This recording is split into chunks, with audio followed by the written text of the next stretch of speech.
அப்பா இல்லாத குடும்பத்தில் எவ்வளோ கஷ்டம் வரும் அப்படின்றது தாங்க எங்கள் ஸ்டோரி. நல்லா சந்தோஷமாக வாழ்ந்துட்டு இருந்த குடும்பம் தான் நாங்கள். அம்மா, அப்பா, தம்பி, நானு 4 பேரும் சந்தோஷமாக வாழ்ந்துட்டு இருந்தோம். எண்ணெய் ஆட்டி வித்துட்டு தான் எங்கள் அப்பா எங்களை படிக்க வச்சாரு. எங்கள் அம்மாவை அவ்வளோ பாசமாக வச்சிருந்தாரு. வேறு எங்கேயும் வேலைக்கு விட மாட்டார். வீட்டிலேயே தான் வச்சிருப்பாரு. எங்களை மட்டும் தான் கவனிச்சிட்டு இருப்பாங்க. அதுக்கப்புறம் ஃப்ரெண்ட்ஸ் சேராத சேர்க்கையில் சேர்ந்தார். குடிப்பழக்கத்தினால எங்கள் அப்பாவோட பழக்கவழக்கங்கள்லாம் மாறிச்சு. கொஞ்சம் கொஞ்சம் நாளாக அவர் குடிக்க அடிக்ட் ஆகிட்டார்.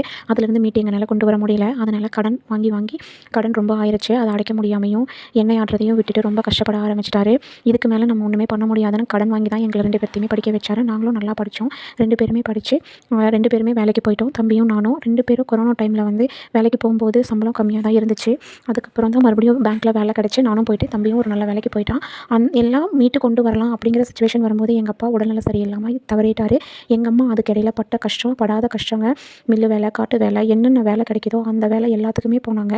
என் தம்பி பஸ்ஸுக்கு கூட காசு இல்லாமல் வேலைக்கு போயிட்டு வேலைக்கு வர காசை வச்சு தான் பஸ்ஸுக்கே போய் காலேஜுக்கு போய் ஃபீஸ் கட்டுவான். அதே மாதிரி நானும் அவனுக்கு ஃபீஸ் கட்டி அவனை படிக்க வச்சு நான் வேலைக்கு போய் அந்த சூழ்நிலையில் திடீர்னு அம்மா என்னை கல்யாணம் பண்ணிக்க சொல்லி வற்புறுத்தினாங்க. நான் மாட்டேன்னு சொல்லிட்டேன்.